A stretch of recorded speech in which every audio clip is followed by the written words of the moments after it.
Bharatiya Janata party देश में नफरत फैलाने के लिए गौ तस्करी का नाटक करती है और फिर खुद सबसे बड़ी गौ तस्कर बनी हुई है। उन्होंने कहा कि अगर इन अंध भक्तों में दम है तो जाकर मीट का बिजनेस बंद करके दिखाएं, क्योंकि हमारा देश दुनिया के सबसे बड़े मीट कारोबार वाले देशों में शामिल है। यही नहीं, ओवैसी ने आरोप लगाया कि बच्चों को डराया जा रहा है, बच्चों को डराया जा रहा है। उन पर झूठे आरोप लगाए जा रहे हैं और उन्हें पीटा जा रहा है। ओवैसी ने कहा कि क्या बकरे की कुर्बानी पर भी रोक लगा दी गई है। उन्होंने एसपी के आदेश पर भी तंज कसा, क्योंकि पहले गांव में कुर्बानी पर रोक लगाई गई और उसके बाद भीड़ पर भी रोक लगा दी गई, जिसके बाद जमकर ओवैसी ने भड़ास निकाली। उन्होंने कहा कि जब मुसलमानों के त्योहार आते हैं तब कुछ लोगों के पेट में दर्द होने लगता है और तभी सारे कायदे कानून याद आ जाते हैं। भारतीय जनता पार्टी पर जमकर बरसे इमरान प्रतापगढ़ी ने कहा कि बच्चों पर कार्रवाई बंद करो। दरअसल उत्तर प्रदेश में 2 मदरसे के बच्चों को जबरन पकड़ लिया गया और उन पर बीजेपी की मेयर ने आरोप लगाया कि वे अपनी बोरियों में गोमांस लेकर जा रहे थे, जबकि उन दोनों बच्चों के ठेले में ऐसा कुछ भी नहीं था। बीजेपी मेयर ने झूठा आरोप लगाया। यही नहीं, उसने यह भी कहा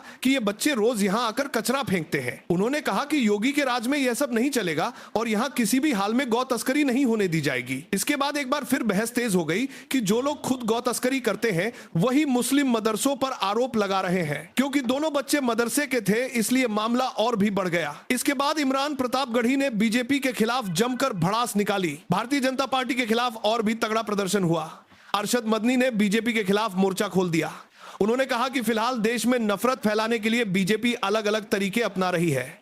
कभी गौ तस्करी याद आती है तो कभी दूसरे मुद्दे उठाए जाते हैं। मौलाना मदनी ने कहा कि ईद के दिन बहुत ज्यादा भीड़ होती है। यह कोई नियम नहीं है कि नमाज सिर्फ मस्जिद के अंदर ही पढ़ी जाए। उन्होंने कहा कि जब इतनी भीड़ मस्जिद में नहीं समा सकती तो लोग नमाज कहां पढ़ेंगे। यही नहीं, मौलाना अरशद मदनी ने आरोप लगाया कि जैसे ही मुसलमानों के त्योहार आते हैं अलग अलग राज्यों में नए नोटिफिकेशन जारी कर दिए जाते हैं। उन्होंने कहा कि यह सिर्फ नोटिफिकेशन नहीं है बल्कि मुसलमानों से उनकी ईद का हक छीनने की कोशिश है। मौलाना अरशद मदनी ने कहा कि जब कांवड़ यात्रा निकलती है और बजरंग दल के लोग गाड़ियां तोड़ते हैं तब इनके नियम कहां चले जाते हैं, क्योंकि अगर देखा जाए तो तमाम हिंदू त्योहार भी सड़कों पर ही होते हैं लेकिन नियम सिर्फ मुसलमानों के लिए बनाए जाते हैं। पश्चिम बंगाल में एक बार फिर मुस्लिमों के घरों पर बुलडोजर चलने का मामला सामने आया।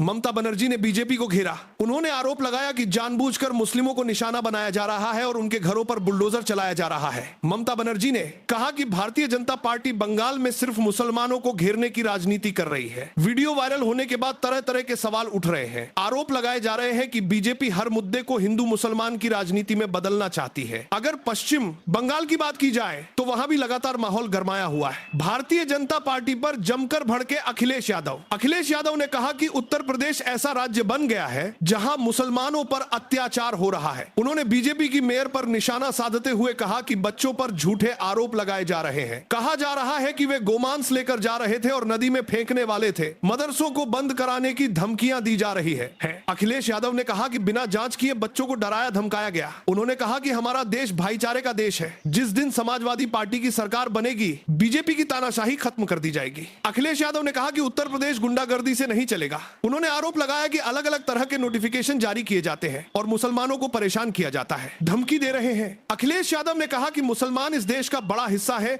और उन्हें डराकर नहीं रखा जा सकता। उन्होंने साफ कहा कि नमाज पहले भी होती थी और आगे भी होती रहेगी, कोई किसी को रोक नहीं सकता। राहुल गांधी ने बीजेपी पर जोरदार हमला बोला। राहुल गांधी ने कहा कि चौकीदार ने पूरे देश को गिरवी रख दिया है। उन्होंने आरोप लगाया कि देश का प्रधानमंत्री हिंदू मुसलमान की राजनीति में देश को उलझा रहा है जबकि महंगाई लगातार बढ़ती जा रही है। राहुल गांधी ने कहा कि एक समय मनमोहन सिंह की सरकार में देश की अर्थव्यवस्था मजबूत थी लेकिन अब हालात लगातार बिगड़ते जा रहे हैं। उन्होंने आरोप लगाया कि बीजेपी जानबूझकर एक धर्म को टारगेट करती है जबकि असल में गरीबों की समस्याओं पर ध्यान नहीं दिया जा रहा। राहुल गांधी ने कहा कि इनकी मंशा सिर्फ गरीबों को परेशान करना है और उनकी रोजी रोटी छीनना है। गौशाला में पूजा होने के मामले पर भी विवाद बढ़ गया। इमरान मसूद ने कहा कि यह फैसला सिर्फ मुसलमानों के खिलाफ नहीं बल्कि देश के कानून के खिलाफ है। उन्होंने कहा कि कानून साफ कहता है कि जो धर्म स्थल जहां है वहीं रहेगा, लेकिन उसे मानने से इनकार किया जा रहा है। उन्होंने आरोप लगाया कि हर मामले में एक तरफा फैसले दिए जा रहे हैं। इमरान मसूद ने कहा कि इससे साफ दिखाई दे रहा है कि मामला लगातार बढ़ता जा रहा है। मध्य प्रदेश के जबलपुर में बजरंग दल के लोगों द्वारा होटल में घुसकर हंगामा करने का मामला भी सामने आया। आरोप है कि होटल में ठहरे लड़के लड़कियों से पूछताछ की गई और एक मुस्लिम युवक के साथ मारपीट की गई। इस घटना पर संजय सिंह ने बीजेपी पर हमला बोला। उन्होंने कहा कि इन गुंडों को लाइसेंस किसने दिया है। उन्होंने आरोप लगाया कि पुलिस मूकदर्शक बनी रही